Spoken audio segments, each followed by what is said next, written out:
إن الحمد لله نحمده ونستعينه ونستغفره ونعوذ بالله من شرور أنفسنا ومن سيئات أعمالنا من يهده الله فلا مضل له ومن يضلل فلا هادي له وأشهد أن لا إله إلا الله وحده لا شريك له وأشهد أن محمدا عبده ورسوله أما بعد. Louange à Allah, le créateur des cieux et de la terre, on le loue tout ce qu'il nous accorde comme bien, comme grâce. On lui demande de prier son prophète Mohammed sallallahu alayhi wa sallam, sa famille, ses compagnons et tous ceux qui les ont suivis jusqu'au jour de la rétribution. Celui qui l'a guidé, personne ne peut l'égarer. Celui qui l'a égaré, personne ne peut le guider. Alors nous sommes toujours dans l'explication de Sul Sunnah de l'imam Ahmad ibn Hanbal, rahimahullah. Alors le cours précédent, on a cité un peu les ambiguïtés qu'avancent les Qur'aniyoun, cette secte qui prétend qu'on ne doit pas suivre la sunna du prophète Mohammed sallallahu alayhi wa sallam, mais qu'on doit simplement suivre le Coran.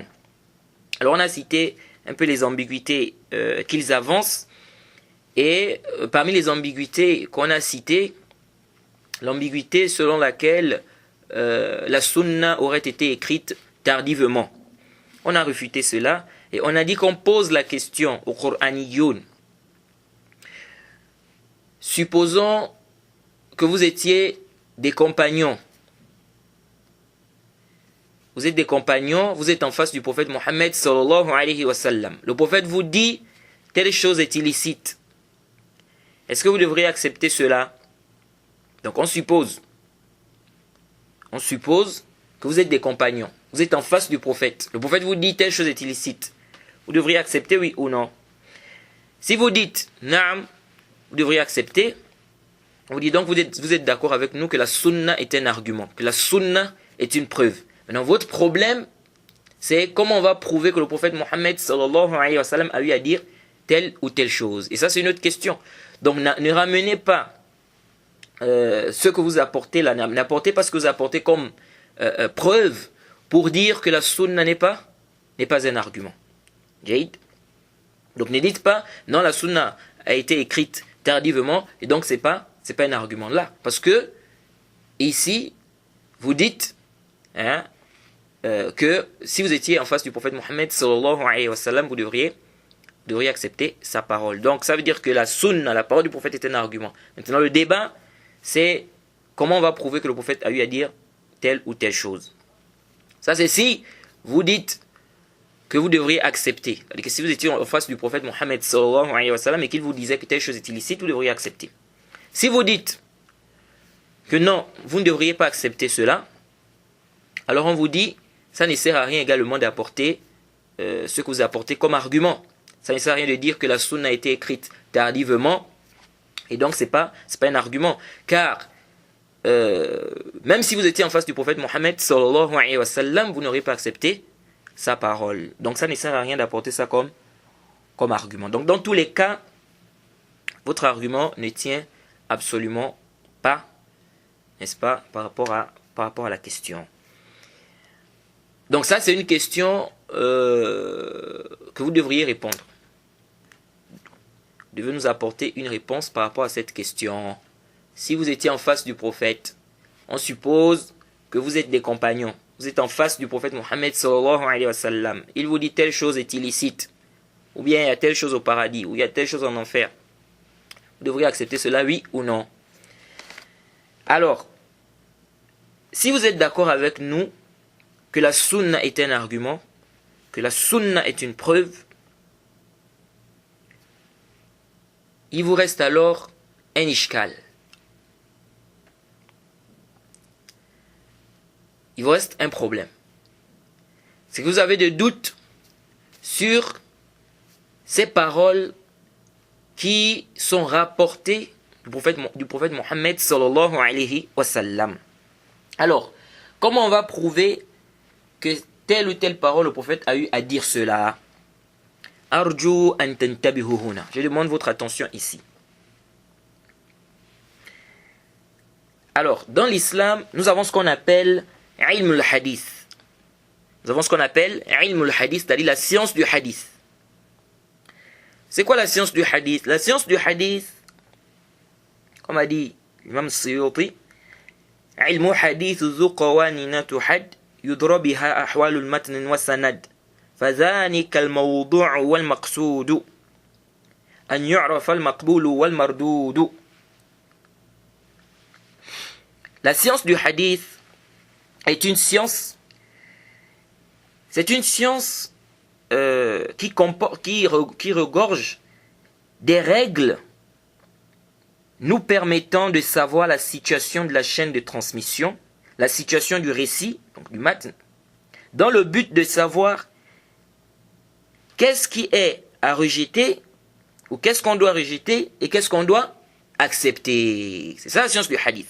Donc c'est une science qui regorge, ou qui renferme, ou qui regroupe, ou comportant des règles. C'est une science comportant des règles, nous permettant de savoir la situation de la chaîne de transmission, des rapporteurs, la situation du récit en lui-même, afin de savoir qu'est-ce qui est accepté, qu'est-ce qu'on doit accepter, qu'est-ce qu'on doit rejeter.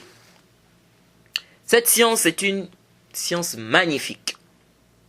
Et c'est une science qui demande une grande attention de notre part. Alors, sachez qu'une bonne partie des informations que vous détenez, vous ne les avez pas eues en expérimentant la chose de vous-même, ou encore en voyant la chose. Je vous donne un exemple simple.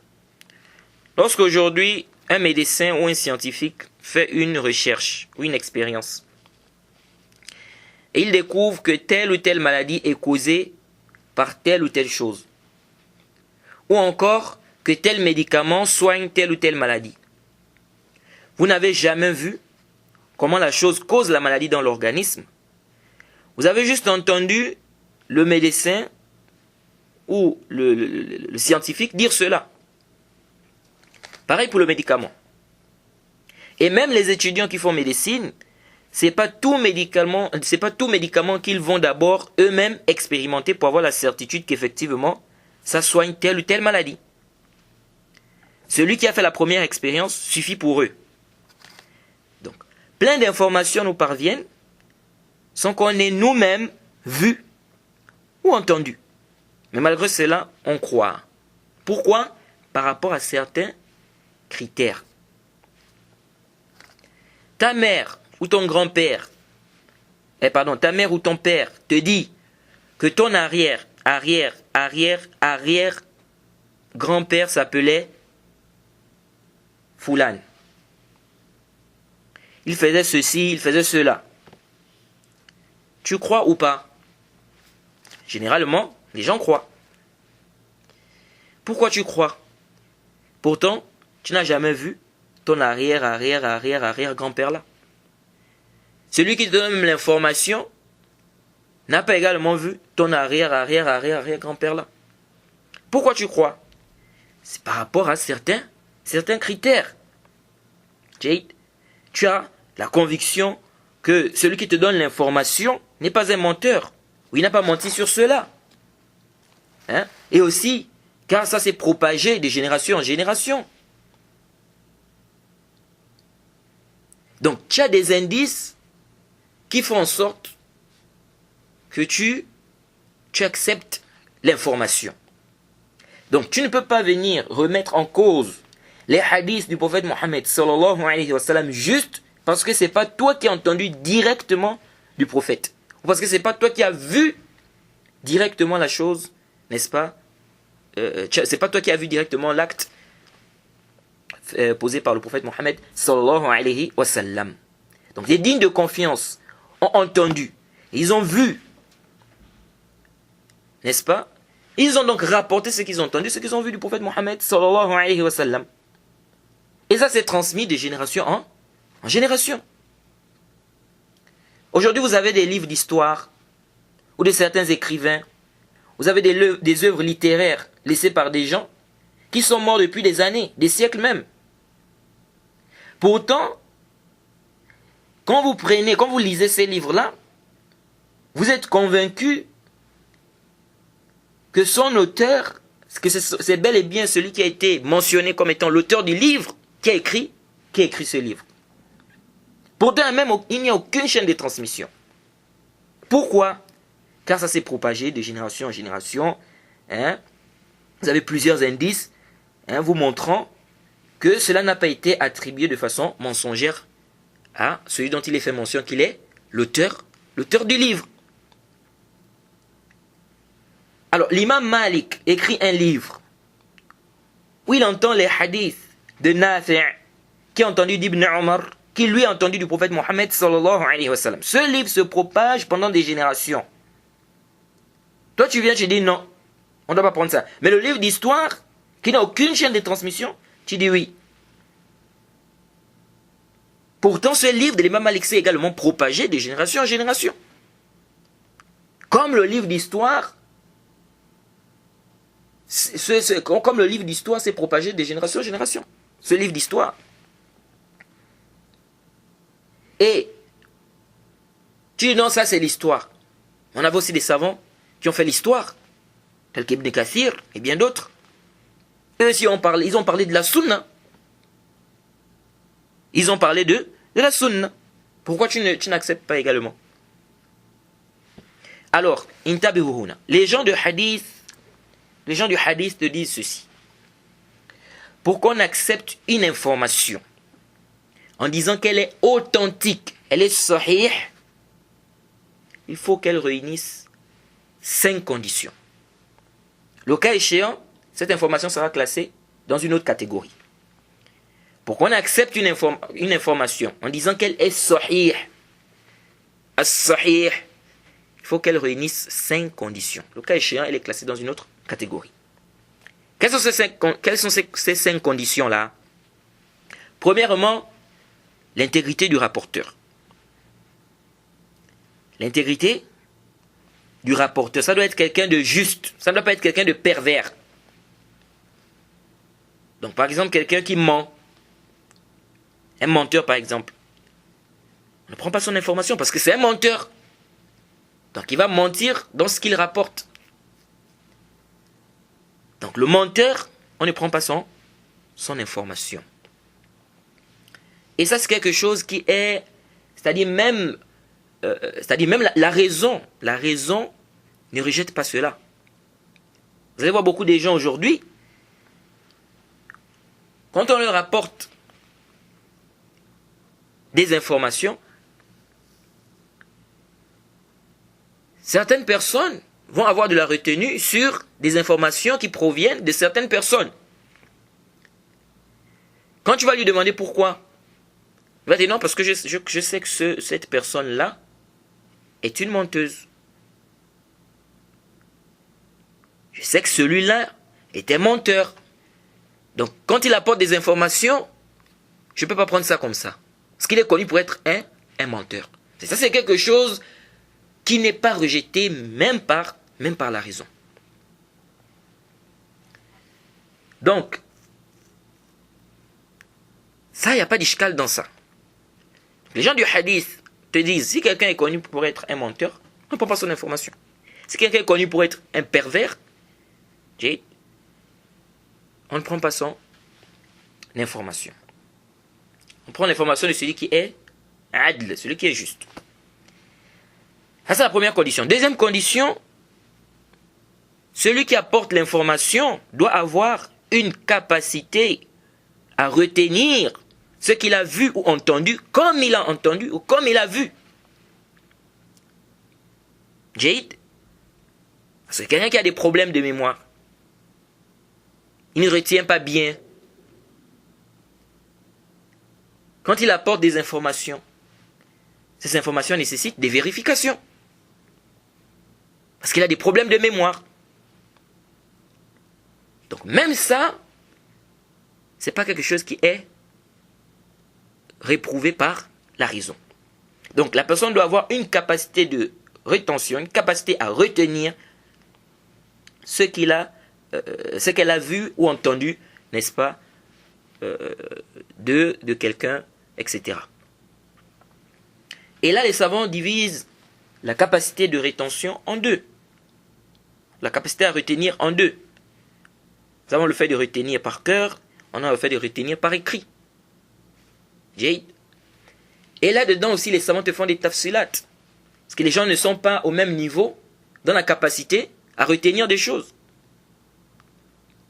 Il y en a qui ont une grande capacité, n'est-ce pas, de mémorisation. Il y en a qui ont une capacité moindre. Donc les gens ne sont pas pareils.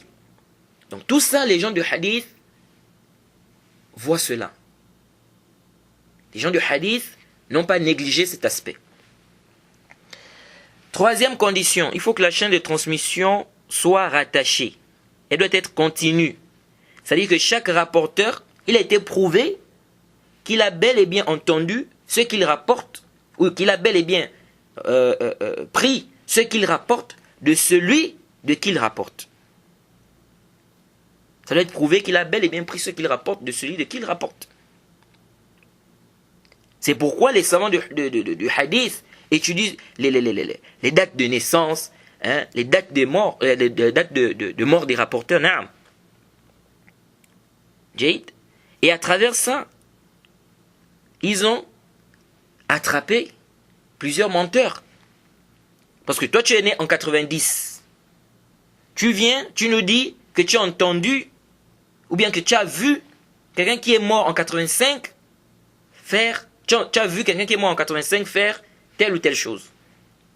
On dit ça, c'est un mensonge. Parce que toi, tu es né en 90, lui, il est mort en 85. Comment se fait-il que tu viens nous dire non, je l'ai vu faire telle ou telle chose. Alors que lui, il est mort avant même que tu ne naisses. Est-ce que vous voyez? Donc ça, c'est la troisième condition. Cette condition aussi n'est pas réprouvée par la raison. Quatrième condition, le texte ne doit pas être shadhun. Ça ne doit pas être un hadith shadh. Hadith marginal. On a 10 personnes qui ont entendu la même information.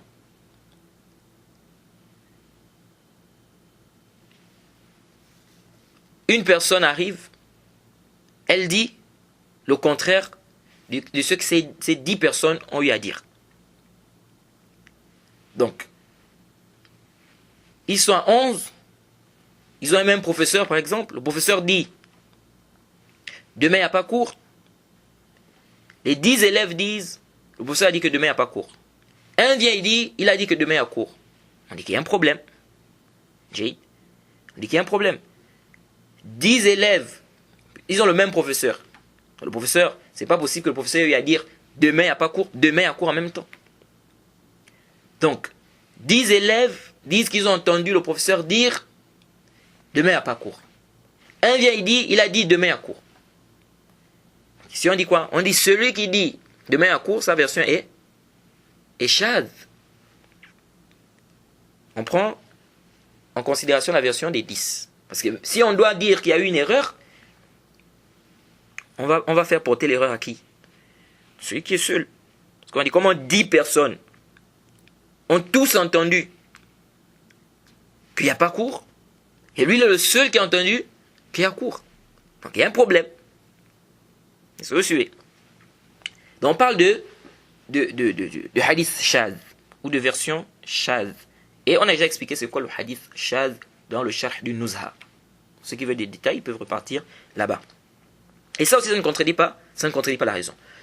Ensuite, nous avons la cinquième condition. Le hadith ne doit pas avoir une illa, c'est-à-dire une défaillance qui empiète sur l'authenticité du hadith. Et tout ça aussi, on a détaillé ça dans le sharh du Nuzha d'Al-Hafiz ibn Hajar. On a détaillé c'est quoi la illa, et on a un peu parlé de cela là-bas. Donc ça, ce sont les 5 conditions. Si ces 5 conditions-là sont réunies, on dit que l'information est sahih. On dit que le khabar est sahih. Donc l'information qui ne réunit pas ces conditions-là, eh bien on classe ça dans une autre catégorie. C'est pourquoi c'est venu dans le Bayquni. Awwaluha as-sahih wa huwa mattasal isnaduhu wa lam yushadh aw yu'al. يرويه عبد ضابط عن مثله معتمد في ضبطه ونقله.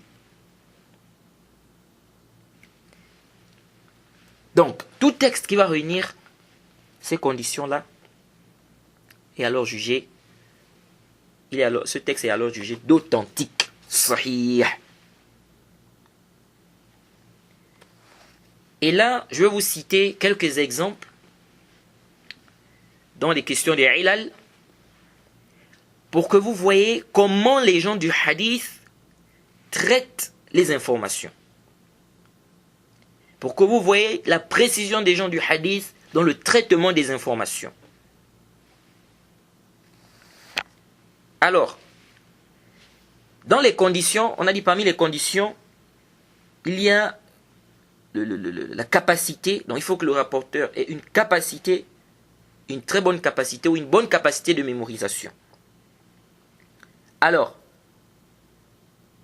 parmi les choses par lesquelles les savants du hadith rendent un hadith faible, on a ce qu'on appelle l'irtilat. C'est-à-dire que le rapporteur a eu des problèmes au niveau de sa mémoire, au niveau de sa mémorisation, de sa raison.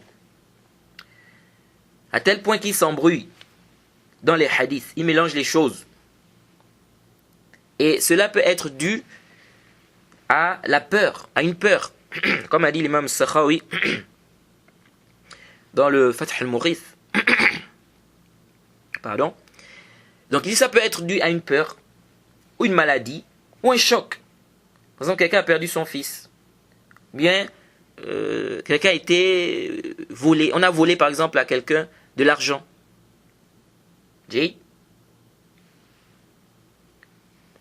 Et ça a choqué. Ça a choqué la personne.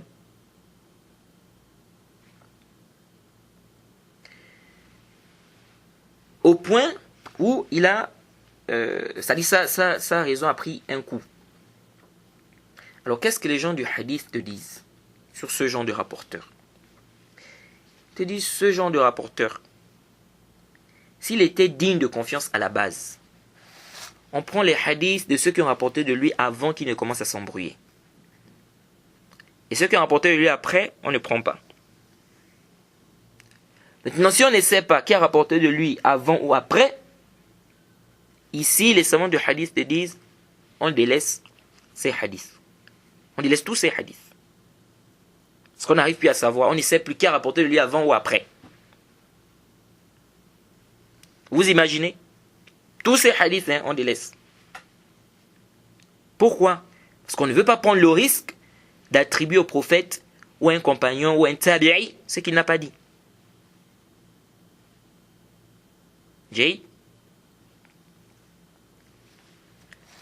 Donc si on n'arrive pas à distinguer ceux qui ont rapporté avant de ceux qui ont rapporté après, on délaisse tout. Comme ce qui est arrivé à Hammad ibn Salama quand il rapportait à Ata ibn Sa'ib.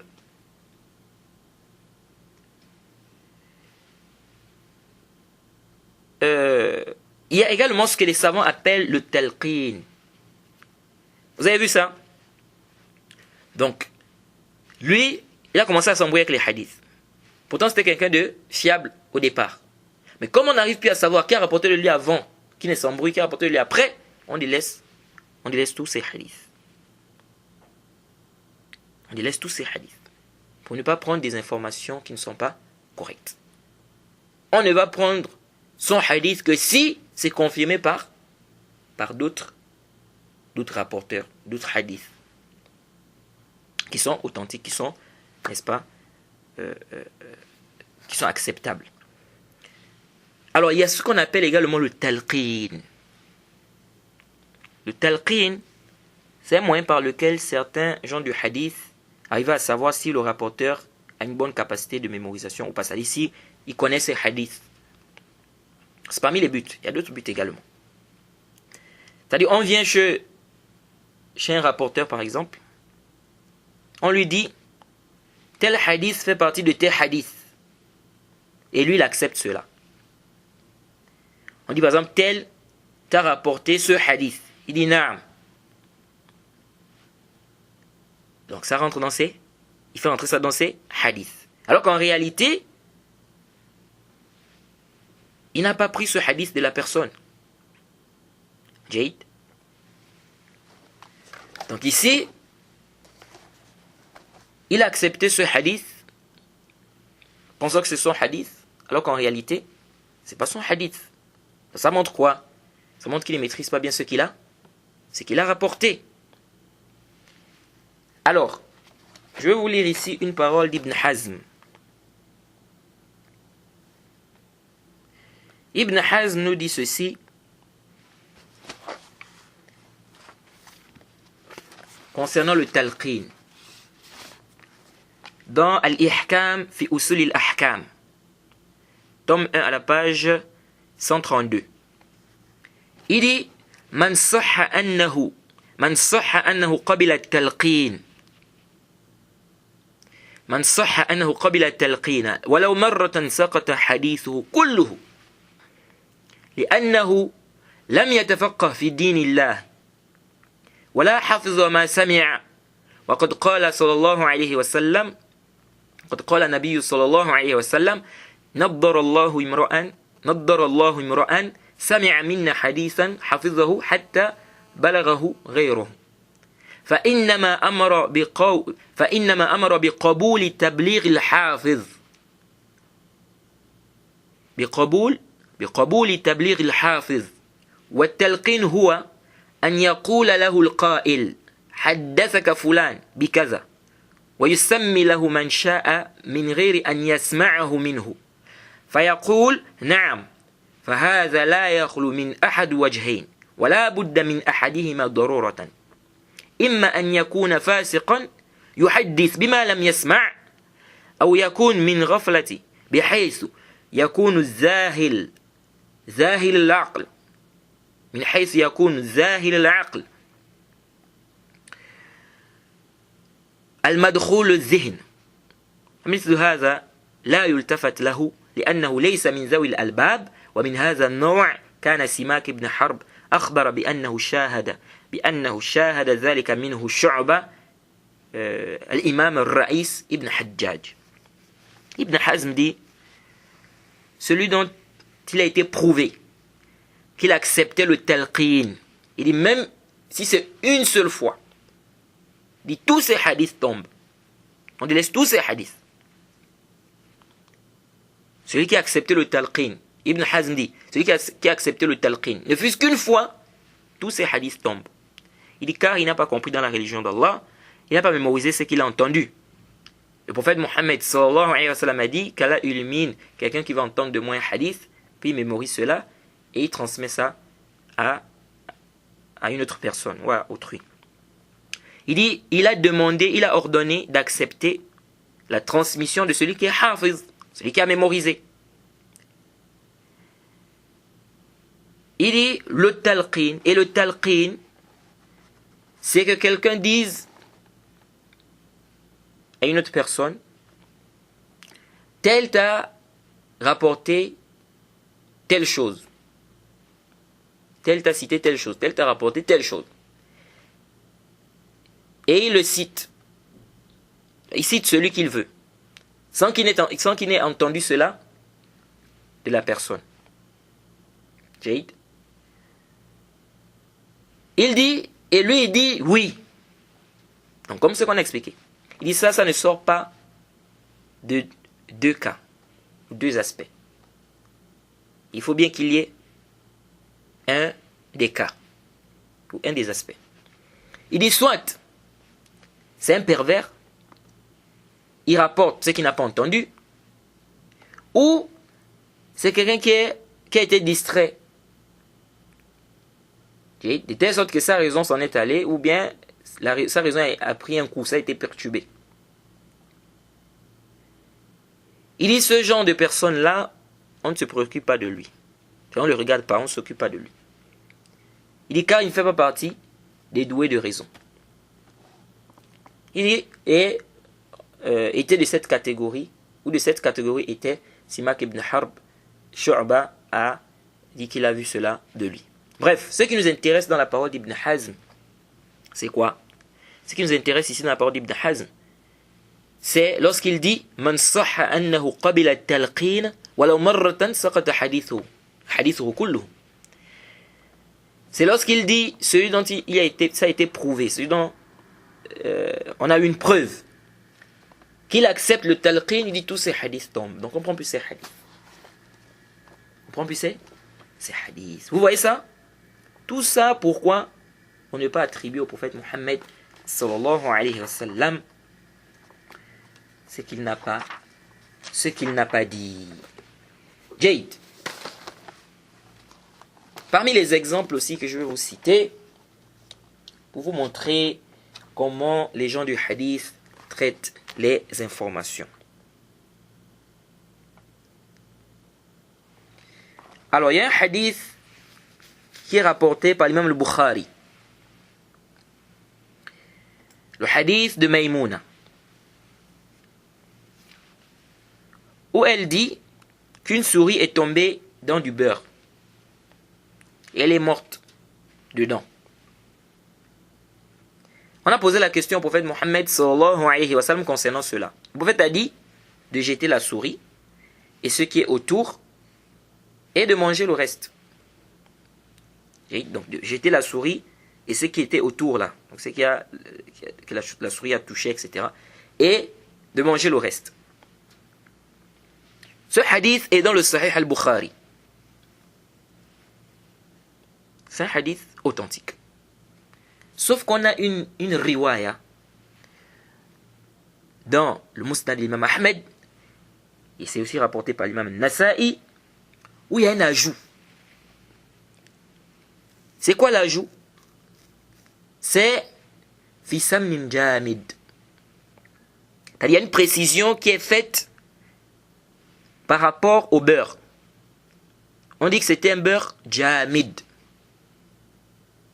Donc, on peut dire solide.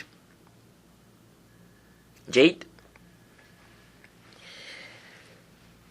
Cet ajout fait l'objet de débats entre les savants. Est-ce que cet ajout est authentique? Alors, suivez attentivement, parce que ça va être un peu technique.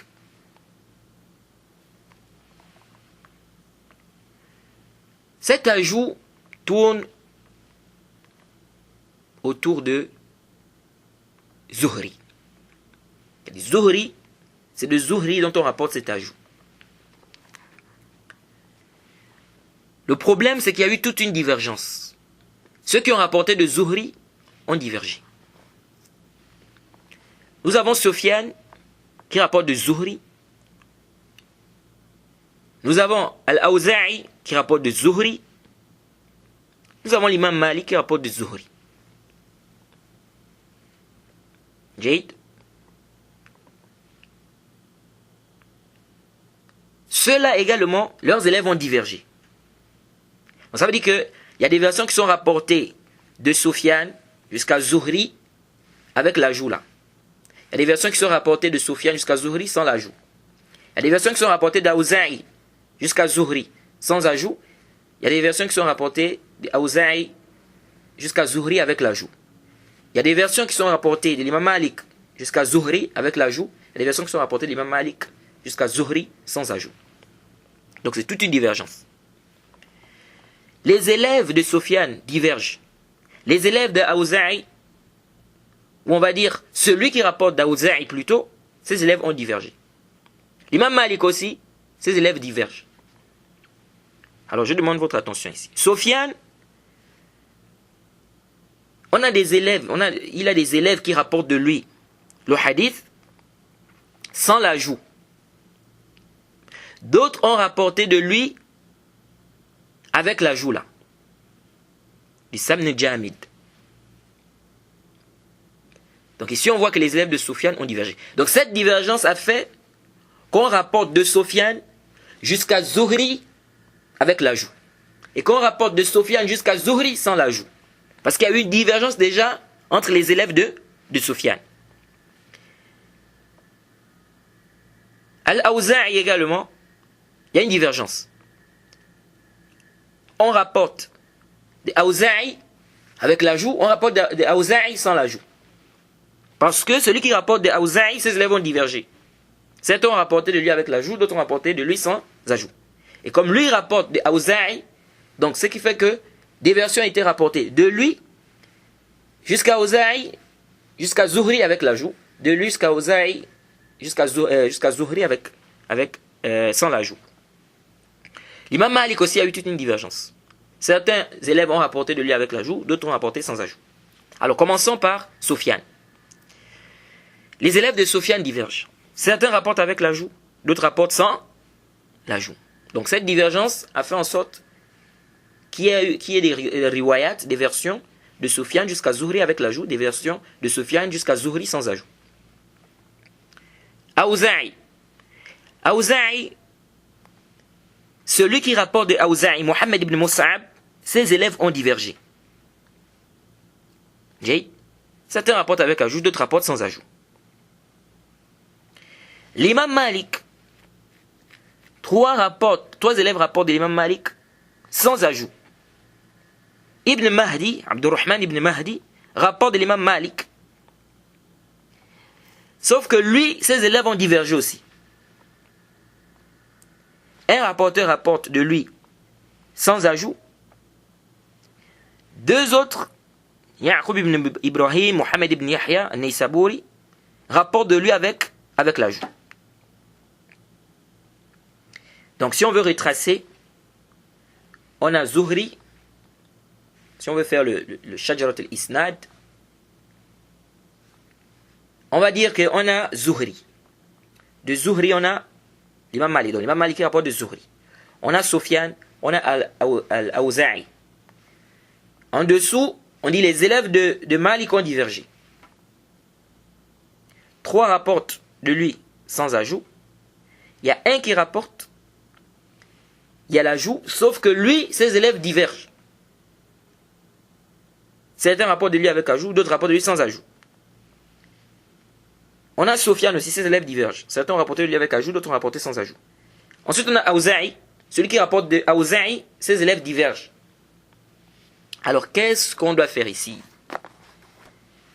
Alors là, c'est là où vous voyez la précision des gens du hadith. C'est là où vous voyez comment les gens du hadith traitent les informations. Ici, les savants qui ont dit que cette ziyada-là, cette précision-là, concernant le beurre, c'était un beurre qui était jamid, et cette précision-là n'est pas authentique. C'est shazoun, c'est marginal. Kef intabihuhuna. Lorsqu'il y a une divergence comme ça entre les étudiants, entre le professeur et ceux qui rapportent le hadith du professeur, qu'est-ce qu'il faut faire? Il faut qu'on sache qu'est-ce qui est mahfouz. Qu'est-ce qu'on retient du professeur là? Qu'est-ce qu'il a réellement dit? Parce que les élèves divergent ici. Commençons par la version de Sofiane. On a une version qui est rapportée de Sofiane jusqu'à Zuhri avec l'ajout. Une version qui est rapportée de Sofiane jusqu'à Zuhri sans ajout. Le problème est à quel niveau? Le problème intervient au niveau des élèves de Sofiane. Parce que ce sont les élèves de Sofiane qui divergent. Certains rapportent de Sofiane avec l'ajout, d'autres rapportent de Sofiane sans ajout. Donc puisque Sofiane rapporte de Zuhri, donc la riwaya jusqu'à Zuhri, certains vont rapporter ça avec l'ajout, d'autres vont rapporter ça sans ajout. Ici, qu'est-ce qu'on doit faire? On doit chercher à savoir qu'est-ce que Sofiane a eu à dire. Qu'est-ce qui est mahfouz chez Sofiane? Donc là, qu'est-ce qu'on fait? On vient maintenant voir les étudiants qui ont rapporté de Sofiane là. Quand on vient voir les étudiants qui ont rapporté de Sofiane, on se rend compte que la majorité rapporte de Sofiane sans ajout. Et une minorité rapporte avec ajout. Qu'est-ce qu'on dit ici? On va dire que la version qui est mahfouz, eh bien la riwaya qui est mahfouz de Sofiane, c'est la riwaya où il n'y a pas l'ajout. Pourquoi? Parce que c'est la riwaya qui a été rapportée par la majorité de ses élèves. Donc l'autre riwaya, on va dire que c'est shaza. Elle est marginale. Donc ici, là, on doit savoir qu'est-ce que... C'est pourquoi j'ai vu des gens qui ont écrit sur la question. Ils vont te dire, ici, là, les élèves de Sofiane ont divergé. Certains ont rapporté avec ajout, d'autres ont rapporté sans ajout. Awza'i, celui qui rapporte d'Awza'i aussi, il y a toute une divergence. L'imam Malik aussi, les élèves, c'est-à-dire ceux qui ont rapporté l'imam Malik aussi, divergent. Et à la fin, il dit, mais en conclusion, la ziyada là, elle est marginale. Mais on dit, il faut que tu nous dises d'abord qu'est-ce qui est mahfouz chez Sofiane. Non, tu as donné la sentence à la fin. La riwaya elle est marginale. Jade. Mais qu'est-ce qui est mahfouz chez Sofiane? C'est-à-dire, qu'est-ce que Sofiane a eu à dire réellement? Là, tu nous as dit, oui, il y a une divergence entre les élèves de Sofiane. Il y a une divergence entre les élèves de l'imam Malik. Il y a une divergence entre les élèves de Mohammed ibn Mus'ab, qui rapporte de d'Aouzaï. Naam. Mais qu'est-ce qui est mahfouz? Qu'est-ce qu'on doit retenir? C'est-à-dire, qu'est-ce qui est mahfouz chez Sofiane? Qu'est-ce qui est mahfouz chez l'imam Malik? Qu'est-ce qui est mahfouz chez Al-Aouzaï? C'est ça l'ishkal. Alors donc ici, on voit bien que ce qui est mahfouz, ce qui est retenu chez Sofiane, c'est la riwaya où il n'y a pas l'ajout. Car la riwaya où il y a l'ajout, c'est une erreur parce que ça a été contredit par la majorité des élèves de Sofiane. On vient maintenant à la riwaya de Aouzaï. Al-Aouzaï, on voit que celui qui rapporte d'Aouzaï, donc Mohammed ibn Mus'ab, ses élèves divergent. Alors,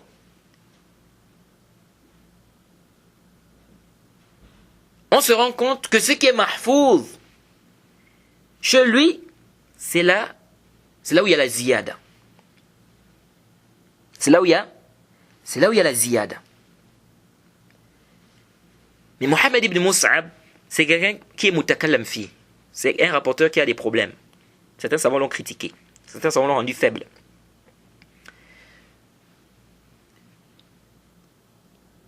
Donc, si il doit avoir une erreur ici, l'erreur provient de qui?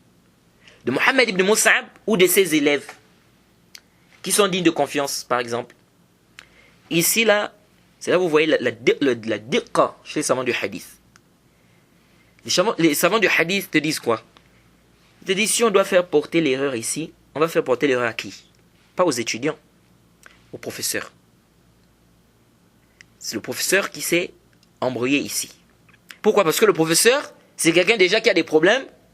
C'est quelqu'un déjà qui a des problèmes, qui a été rendu faible. Par certains savants, il est mutakalam fi.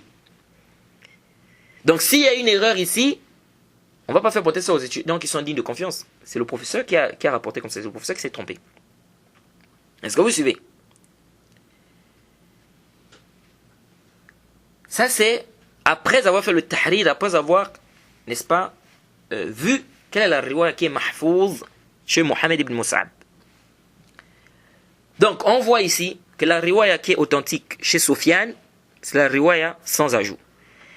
La riwaya qui est authentique chez Aouzaï, chez Mohammed ibn Mus'ab, non, chez Aouzaï, parce que c'est Mohammed ibn Mus'ab qui rapporte, n'est-ce pas, directement, d'Aouzaï. La riwaya qui est authentique là-bas, c'est la riwaya avec l'ajout. Maintenant vient la riwaya de l'imam Malik. La riwaya de l'imam Malik, on voit que 3 rapporteurs rapportent de l'imam Malik sans ajout.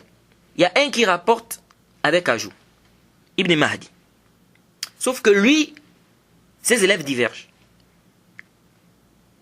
Ses élèves divergent. Il y en a qui ont rapporté de lui avec ajout, 2 rapportent de lui avec ajout et 1 rapporte de lui sans ajout. Qu'est-ce qu'on doit faire? Avant de regarder la riwaya de l'imam Malik, qu'est-ce qui est mahfouz chez l'imam Malik? On doit d'abord chercher à savoir qu'est-ce qui est mahfouz chez Ibn Mahdi. Qu'est-ce qu'il a réellement dit? Alors, si on voit ici qu'il y a 2 étudiants qui rapportent avec l'ajout, et il y a un qui rapporte sans ajout, on va dire que la riwaya de celui qui rapporte sans ajout, c'est une riwaya qui est shadha, c'est une riwaya qui est marginale. Donc, ce qui est sahih d'Ibn Mahdi, c'est la riwaya où il y a l'ajout. C'est la riwaya où il y a l'ajout, car ça a été rapporté par 2 de ses élèves. Jaïd. Donc, Ya'qub ibn Ibrahim et Mohammed ibn Yahya Naysabour. Donc, qu'est-ce qu'on conclut ici? On conclut que ce qui est mahfouz chez Ibn Mahdi, c'est l'ajout. C'est l'ajout. On va dire, naam, les élèves ou bien ceux qui ont rapporté d'Ibn Mahdi ont divergé. Nous disons, naam, ceux qui ont rapporté d'Ibn Mahdi ont divergé. Mais qu'est-ce qu'il a réellement dit? Quand on regarde ici, quand on voit les qawa'id des gens du hadith, on voit que la riwaya qui est mahfouza, c'est la riwaya où il y a l'ajout. Car ça a été rapporté par 2 de ses élèves. Contrairement à la riwaya où il n'y a pas l'ajout. Car ça a été rapporté par un rapporteur. Après avoir fait ça, maintenant on doit chercher à savoir qu'est-ce qui est mahfouz chez l'imam Malik. Puisqu'on a 3 rapporteurs qui rapportent de l'imam Malik, sans l'ajout. Et on voit que Ibn Mahdi rapporte avec l'ajout. Et lui, ses élèves ont divergé. On a dit ce qui est juste, c'est qu'il rapporte avec l'ajout, parce que la riwaya où il n'y a pas d'ajout, c'est une riwaya qui est marginale. Donc, ici on voit que Ibn Mahdi contredit 3 rapporteurs qui rapportent de l'imam Malik, Qa'nabi, Ma'an, Abdulaziz Ibn Abdillah. Donc, qu'est-ce qui se passe ici? Ça veut dire que ce qui est mahfouz chez l'imam Malik, c'est la riwaya sans ajout. Parce qu'ici, il y a une divergence. On a 3 qui rapportent de l'imam Malik sans ajout. Il y a un qui rapporte avec l'ajout. Qu'est-ce que l'imam Malik a eu à dire réellement? Donc ici, on voit que la riwaya qui rapporte avec ajout, c'est une riwaya qui est marginale. Donc la riwaya qui est mahfouza, c'est la riwaya où il n'y a pas d'ajout. Donc maintenant, on sait ce qui est mahfouz chez l'imam Malik, on sait ce qui est retenu chez l'imam Malik, on sait ce qui est mahfouz, ce qui est retenu chez Soufiane, et on sait également ce qui est mahfouz, ce qui est retenu chez Awza'i. Maintenant, on peut voir maintenant le résumé. C'est quoi la conclusion de cela? La conclusion, c'est qu'on voit que l'imam Malik, ce qui est retenu chez lui, c'est la riwaya sans ajout. Jusqu'à Awza'i. Sofiane, ce qui est retenu chez Sofiane, c'est la riwaya sans ajout. Jusqu'à Zuhri. Et ce qui est retenu chez Awza'i, c'est la riwaya avec l'ajout.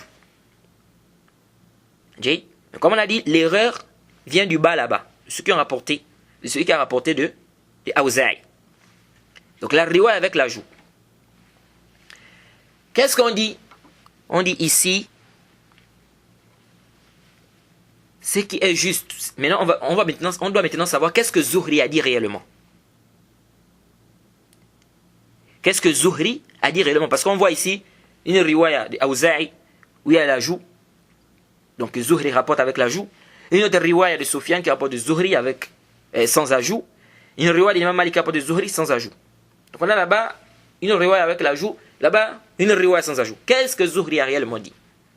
Alors quand on regarde, ici on regarde les qawa'id des gens du hadith, on dit que la riwaya qui est mahfouza de Zuhri, c'est la riwaya sans ajout. Car ici on a un rapporteur qui a contredit deux autres rapporteurs. On a l'Awza'i qui contredit Soufiane, qui contredit Malik. On a Awza'i qui contredit Soufiane, qui contredit Imam Malik. Puisque l'imam Malik, on a dit que ce qui est retenu chez lui, c'est la riwaya sans ajout. Soufiane, c'est la riwaya sans ajout. Donc chez Awza'i, c'est la riwaya avec ajout. Avec des ishkalat dans le isnad. Donc ici, on va dire que la riwaya qui est mahfouza, c'est la riwaya de Soufiane et de Malik. Car les deux rapportent sans ajout. Il y a un qui a contredit, qui rapporte avec l'ajout. Donc ça, riwaya, on dit que c'est pas une riwaya qui est mahfouza. Et donc ce qui est rapporté de Zuhri, ce qui est mahfouz chez Zuhri, c'est la riwaya sans ajout. Vous avez vu ça? Donc ça c'est un exemple pour vous montrer comment les savants du hadith traitent les informations. Vous voyez? Donc avant de donner le hukm, avant de dire comme ça que tel riwaya est shaz, les savants du hadith te font une étude approfondie du isnad.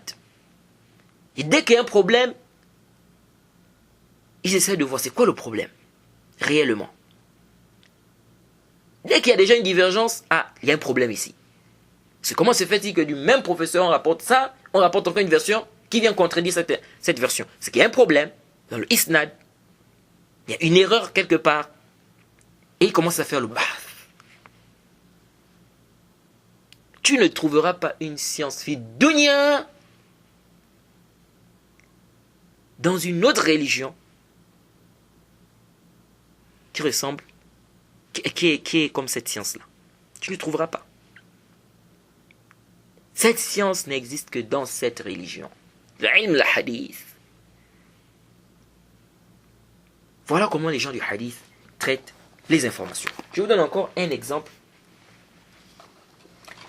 Peut-être ce sera le dernier exemple.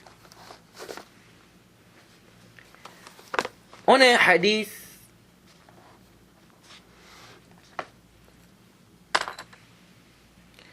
qui est rapporté par l'imam Ahmed, l'imam Abu Daoud, l'imam Tirmizi, Ibn Hibban et bien d'autres. On dit le hadith de Muaz ibn Jabal.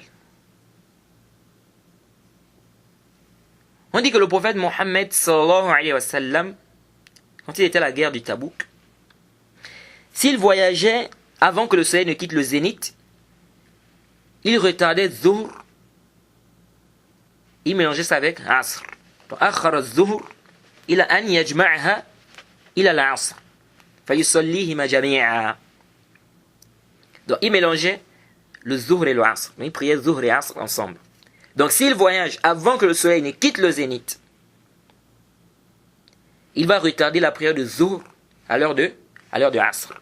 Il va prier ça ensemble à l'heure de Asr. Il va prier Zuhr, ensuite il va prier Asr. À l'heure de Asr. Et s'il voyageait, le hadith dit, s'il voyageait après que le soleil quittait le zénith, il faisait quoi? Il précipitait le Asr. C'est-à-dire qu'il ramenait le Asr à l'heure de Zuhr. Il priait Zuhr, ensuite il priait Asr. Il faisait un jama'. Puis il partait. La même chose pour Maghrib. S'il voyageait avant que le soleil, n'est-ce pas, ne se couche, il retardait la prière de Maghrib. Il priait ça avec la prière de Isha, donc ensemble.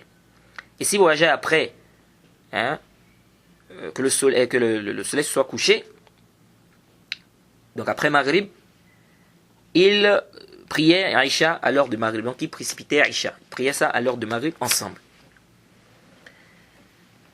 Alors, ce hadith, on voit qu'il y a un tafsil, il y a un détail par rapport au jama'. On voit que ce hadith nous parle du jama' taqdim, du jama' ta'khir. Parce qu'on dit qu'il y a combien de types de jama'? Il y a deux types de jama'.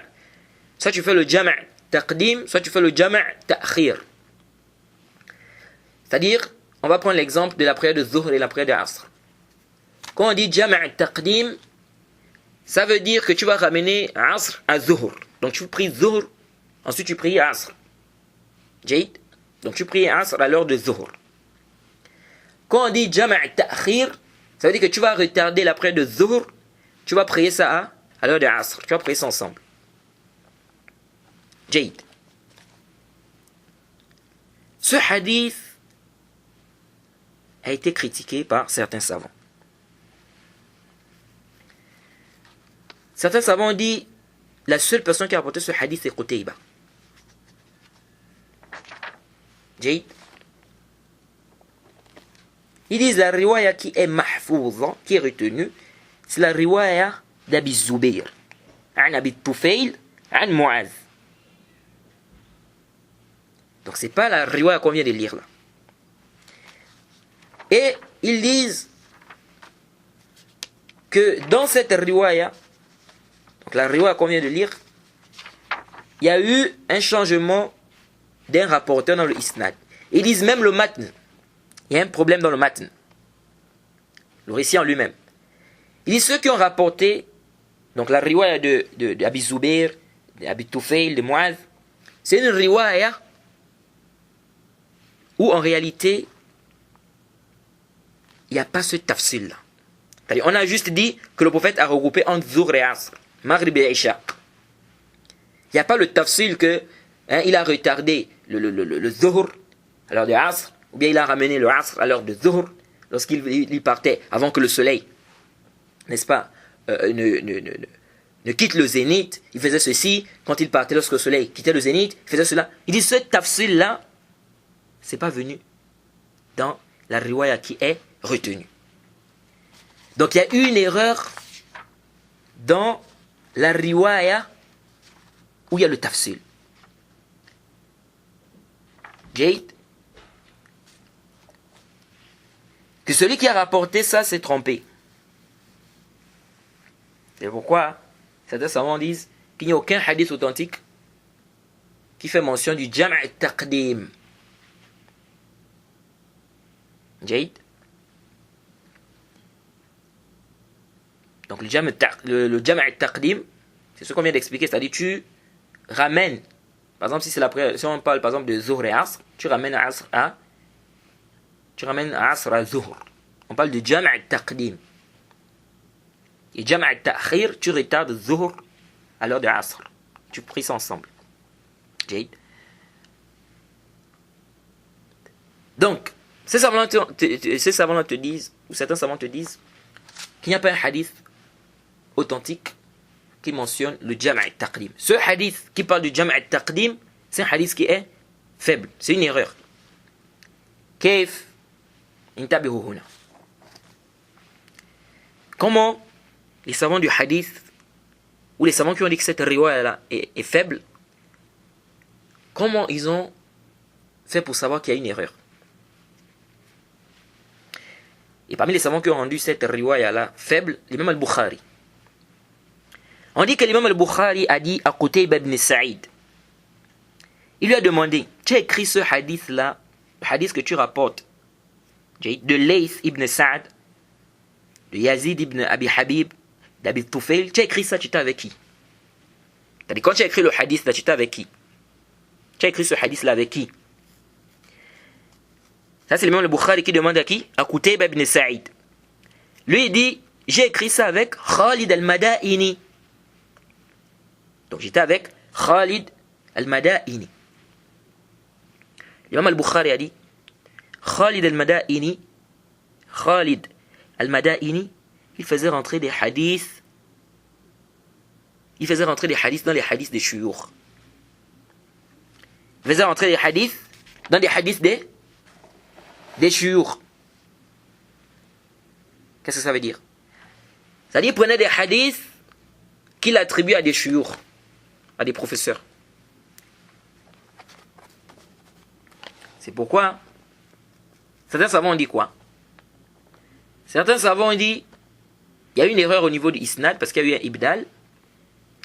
Au niveau du matn aussi, il y a un problème. Il y a une erreur. Ils ont dit que Khalid al-Madaini, il a fait rentrer ce hadith dans les hadiths de Layth. Et donc, Qutayba a entendu le hadith de Layth. Il était avec Khalid al-Madaini. Je ne sais pas si vous avez compris. C'est-à-dire, Khalid al-Madaini, il a fait rentrer ce hadith dans les hadiths de Layth. Et donc, Layth a rapporté ça. Qutayba a entendu avec Khalid al-Madaini là. Donc, lui, il a fait rentrer le hadith là, dans les hadiths de Layth. Layth, quand il a rapporté, Qutayba était avec Khalid al-Madaini.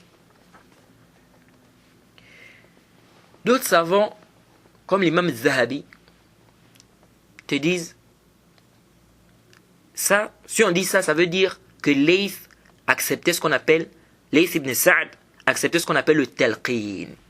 On a déjà parlé du talqin. Qu'est-ce que le talqin? On dit par exemple au rapporteur, tu as rapporté, tel t'a rapporté ce hadith. Il dit naam, il m'a rapporté ce hadith. Il accepte. Alors qu'en réalité, ce n'est pas un hadith qui a été rapporté. C'est pas un hadith qu'il a pris de cette personne-là. Et comme on a dit ça, ça prouve quoi? Ça montre qu'il n'a pas bien mémorisé ce qu'il a rapporté. Ou il a été distrait, comme expliqué Ibn Hazm. Jayd. Ici, il dit, l'imam Zahabi dit, si on dit ça, ça veut dire que Layth ibn Sa'd acceptait le talqin. Et donc il rapportait ce qu'il n'a pas entendu. Il dit alors que ce n'était pas ça le cas. Layth ibn Sa'd, c'était un thiqa. C'est un hujja. Il dit, ici c'est plutôt Qutayba. C'est-à-dire qu'il y a eu une distraction de la part de Qutayba. Qutayba a été distrait. Donc l'erreur, c'est chez lui. Après il dit que c'est une erreur qu'il a eu à faire. Ça peut être quoi?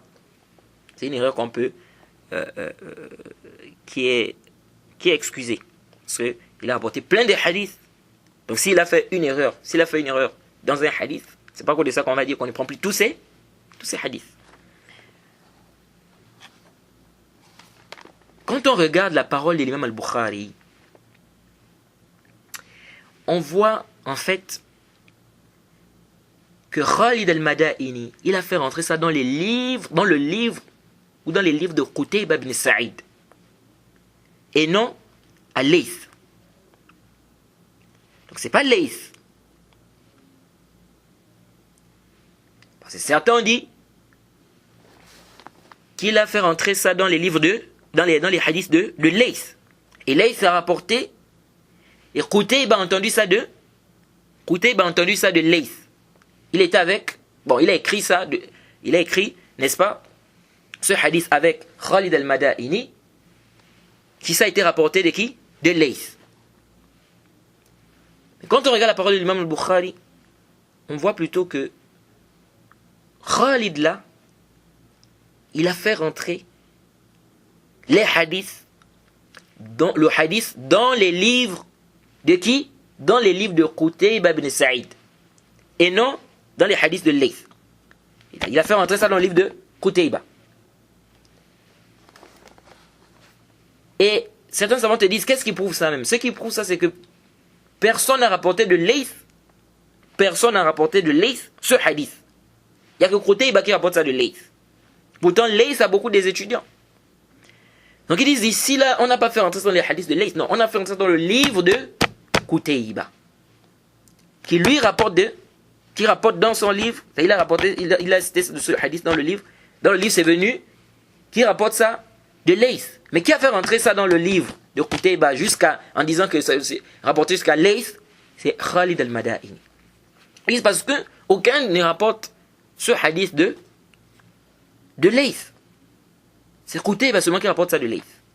Et ils disent que parmi les choses qui renforcent ça, c'est que Khalid avait l'habitude de faire ça. Il avait l'habitude de faire entrer des hadiths dans les livres des gens. Ils disent c'est pourquoi Abu Hatim a dit Kazzab. Abu Hatim a dit concernant Khalid al-Madaini que c'est un menteur. C'est un grand menteur. Il créait des hadiths. Il mettait ça dans les livres d'Ibn Abi Maryam. Il mettait ça dans les livres d'Abi Salih. Il dit les hadiths qu'on a réprimandés même, qu'on a réprimandé à Abi Salih, les gens pensaient que c'est lui qui mettait ces hadiths, c'est lui qui créait ces hadiths-là. Et ils disent parmi ce qu'il faisait aussi, donc il jouait avec les hadiths. Parmi les choses qu'il faisait, c'est que les hadiths, lorsque les hadiths étaient rapportés, lorsqu'on a un hadith qui est rapporté de Layth ibn Sa'd, qui rapporte de Zuhri, qui rapporte d'Ibn Omar, ou de Layth ibn Sa'd an Zuhri an Ibn Omar, donc Layth ibn Sa'd d'après Zuhri, d'après Ibn Omar, il faisait rentrer Salim dans la chaîne de transmission. Et si c'était Zuhri d'après Aïcha, donc Zuhri qui rapporte d'Aïcha, ou d'après Aïcha, il faisait rentrer Urwa dans la chaîne de transmission. Donc ils disent qu'il joue avec les hadiths comme ça. Donc certains ont dit que c'était un kazzab, que c'était un menteur qui créait les hadiths. Donc à cause de ça, puisque c'était connu qu'il faisait rentrer parfois des hadiths dans des livres des gens, ils disaient ce hadith, on voit que c'est rapporté, mais dans ce qui est rapporté, il n'y a pas ce tafsil là. Le tafsil là, on trouve ça, c'est-à-dire les détails là, il n'y a pas les détails là qu'il a ramené l'après de Asr, l'après de Zuhr, ou bien là, retardé l'après de Zuhr, l'après de Asr. Dans l'autre hadith qui est rapporté, le même hadith, c'est simplement dit qu'il a regroupé entre Zuhr et Asr, il a regroupé entre Maghrib et Isha. C'est tout. Sans les tafsils il a ramené le Zuhr quand le soleil, n'est-ce pas, n'avait pas encore quitté le zénith, il retardait, lorsqu'il voyageait, lorsque le soleil n'avait pas encore quitté le zénith, il retardait le Zuhr jusqu'à Asr, etc. Il dit ce tafsil là, c'est pas venu. Donc ils disent, c'est pourquoi ils disent, l'imam al-Bukhari a posé la question, il a demandé à Qutayba, tu as écrit ce hadith là, tu étais avec qui? Il a dit Khalid al-Madaini. Il a dit Khalid al-Madaini là, il faisait rentrer les hadiths dans les hadiths des professeurs. L'imam al-Bukhari va nous faire comprendre quoi? Qu'il a fait rentrer ce hadith dans les hadiths de Qutayba. Dans les hadiths de Qutayba. Donc, ils disent en réalité, il n'a pas fait rentrer ça dans les hadiths de Layth directement, non, il a fait rentrer ça dans les hadiths, dans le livre de Qutayba, en disant que c'est Qutayba a rapporté ça jusqu'à jusqu'à Layth. Jade. Et donc, ces savants-là ont dit, ce hadith est donc faible. Donc, il n'y a aucun hadith authentique qui nous parle du jama' taqdim. Jade. Bon, après la question du jama', le regroupement des prières, à quel moment on peut faire ça, etc. Tout ça, ça c'est dans les livres de fiqh. Jade. Ça c'est dans les livres du fiqh. C'est pas l'objet de notre cours ici. Ce que je voulais vous faire savoir ici, c'était juste comment les savants du hadith, c'est vous montrer comment les savants du hadith traitent les informations. Jade. Donc ça montre la précision de cette science et ça montre également l'importance que les gens du hadith donnent au hadith du prophète, l'importance qu'ils donnent, n'est-ce pas, à ce qui est rapporté comme information sur le prophète Mohammed sallallahu alayhi wa sallam. Donc on ne prend pas, c'est pas comme ça quand tu vois un hadith, on dit le prophète a dit ou le prophète a fait. Les savants du hadith, quand ils vont te dire le prophète a dit, le prophète a fait, ce hadith est authentique. C'est pas comme ça là, c'est pas par passion. Là, il y a tout un processus qui est là, il y a toute une étude qui est là. Il y a toute une étude. Et il y a des gens qui ont vécu, n'est-ce pas, dans la même époque, il y a des rapporteurs qui ont vécu ensemble, des rapporteurs qui se connaissaient. Il y a des gens qui étaient connus pour être, par exemple, des menteurs. Il y a d'autres qui étaient connus pour être des gens fiables, des gens dignes de confiance. Il y a d'autres qui étaient connus pour être des gens qui avaient des problèmes de mémoire. D'autres qui étaient connus pour faire entrer pour faire entrer des hadiths dans des hadiths des professeurs, etc. Il y a des gens qui étaient connus pour être des mudallisoun. Toutes ces choses-là, c'est des choses qui ont été étudiées. Et ceux qui ont vécu avec ces gens-là donnent des informations. Il dit tel, on le connaît, c'est un menteur. Et cela a été rapporté, ça a été rapporté de génération en génération. Ça a été rapporté pendant des siècles, dans des livres. Donc c'est pas une chose, c'est pas par passion comme ça, les savants vont dire non, tel hadith est authentique. Le prophète a eu à dire ça, le prophète a eu à faire telle ou telle chose. Là. Donc il y a des choses qui sont, c'est-à-dire qu'on ne peut pas rejeter. Parce que c'est des choses qui sont quoi? Qui sont claires. C'est des choses où on a des preuves claires. Donc comment vous pouvez venir prendre tout ce qui est rapporté comme hadith du prophète, vous rejetez tout ça, toutes ces chaînes de transmission là, vous mettez ça à côté, des trucs qui ont été rapportés de génération en génération, pendant des siècles, ça a été transmis. Vous rejetez tout ça, mais vous allez prendre un livre d'histoire dont on dit que l'auteur a écrit, c'est-à-dire il est même mort, ça fait des siècles. Vous êtes convaincu que c'est lui qui a écrit ce livre-là. Pourtant, il n'y a aucune chaîne de transmission. Vous avez dit non parce que ça a été, n'est-ce pas, propagé comme ça de génération en génération jusqu'à aujourd'hui. Donc c'est rapporté comme ça depuis des siècles, de génération en génération. C'est quelque chose qui est, on peut dire, qui est mutawatir. C'est rapporté, n'est-ce pas, ça a été rapporté de façon notoire.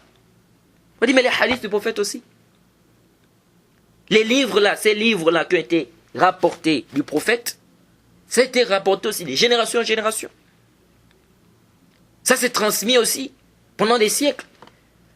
L'imam Malik a écrit son livre a été transmis de génération en génération, ça s'est transmis. L'imam al-Bukhari, n'est-ce pas, a écrit son livre, ça s'est transmis de génération en génération, pendant des siècles, jusqu'à ce que ça nous est parvenu. L'imam Muslim, la même chose, Abi Daoud, Ahmed, Al-Hakim, etc. Donc comment vous pouvez rejeter tous ces livres-là, tous ces hadiths-là? Vous dites non, tout ça c'est n'importe quoi. Abi Daoud, Tirmidhi, Nasai ibn Majah, Ahmed, Al-Hakim, Bayhaqi, Musnad al-Darimi, l'imam al-Bukhari, l'imam Muslim, Mustadrak d'Al-Hakim, tout ça vous dites c'est du n'importe quoi. Musannaf ibn Abi Shayba, Musannaf ibn Razzaq.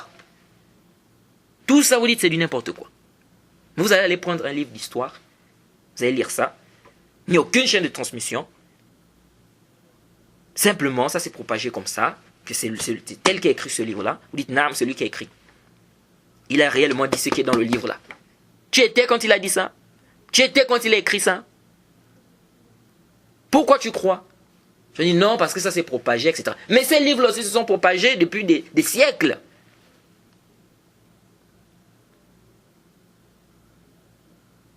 Donc ça, c'est vraiment le bolal, c'est l'égarement. Il n'y a pas de doute sur cela. Rejeter la sunna, rejeter complètement la sunna, dire qu'on ne travaille qu'avec le Coran, il n'y a pas de doute que c'est un bolal, c'est un égarement. Un égarement qui est clair.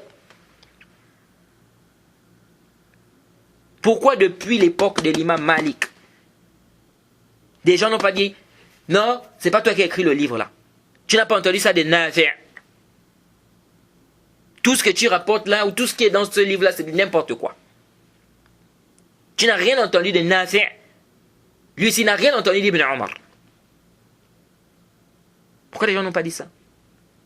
Imam al-Bukhari, quand il a rapporté son livre, pourquoi les gens ont dit non? Quand tu dis haddathani fulan, haddathani fulan, haddathani fulan, tu n'as pas entendu ça de tel, tu n'as pas entendu ça de tel, tu n'as pas entendu ça de tel. Tout ce que tu rapportes là se dit n'importe quoi. Pourquoi les gens n'ont pas dit ça à leur époque?